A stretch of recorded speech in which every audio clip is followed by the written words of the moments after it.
Talk worldwide with another We Feel With You segment, right? Hence the empathy cap. We got to get it on. Today, we feeling with Daniel Jacobs. Middleweight contender Daniel Jacobs, right? The man just came off of that very close fight against Triple G, Gennady Golovkin, right? This man has to go through every day believing he won that fight, thinking about the glory he could have had if he would have won that fight.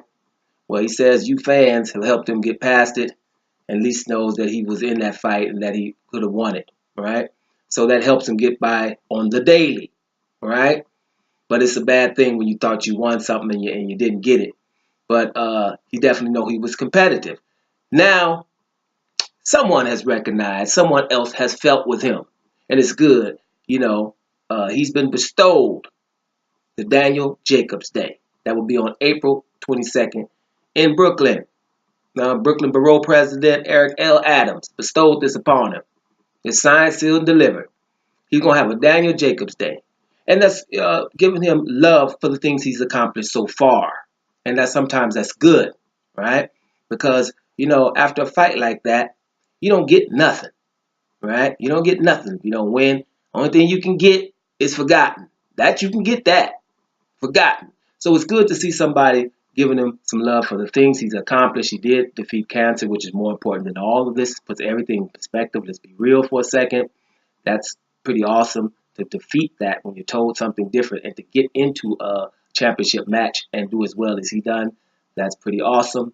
Let's make sure that we also remember before the fight, and it's even now, but before the fight, Triple G was an absolute monster that really people were saying no one wanted to fight. He was the most avoided man in boxing. Many were saying he was the top 3 pound for pound guy. He wasn't in a close fight. Right, I did a video the other day, but Daniel Jacobs got him healing right about now. Right, so that fight was competitive and close. So if you put those things together, that was a very good accomplishment for this man, Daniel Jacobs. Combined with the other things he's accomplished already. He's the regular champion, so he's up in the mix. And for them to give him love for that, plus the things he does in the community, when you get love from your hometown for anything, I think anybody that's doing anything in your life, you wouldn't mind getting love from your home community, especially if you get your own day in that community. So I'm pretty sure that's a big thing for him, and that's why we empathize with you, homie. We feel with you. You should be getting some love. He says some things about the future too. Of course, people are wondering about the rematch, which we were just talking about a day ago. He wants it 1,000%. Well, he said 100%. He wants the match, but he does understand the business.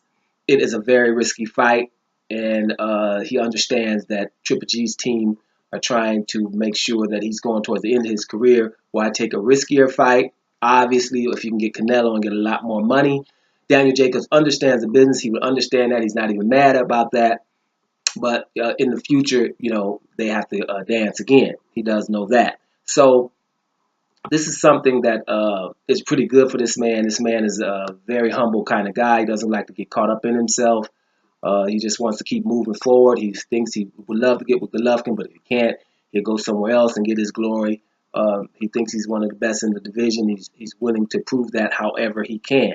And he's definitely elated about this day. He says it's surreal to have a day like this that people can celebrate for years to come.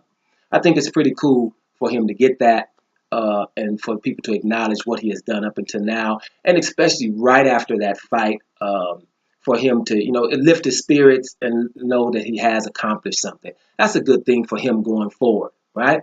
Especially if you don't get full of yourself and you have a little bit of humbleness right there, then you keep moving forward. And let's see what happens with him going forward. I'm interested because he's a very good middleweight, very good boxer. Let's check it out. But congratulations, homeboy. Good for you. Doma Sports Talk worldwide, and I'm up out of here. And we feel it.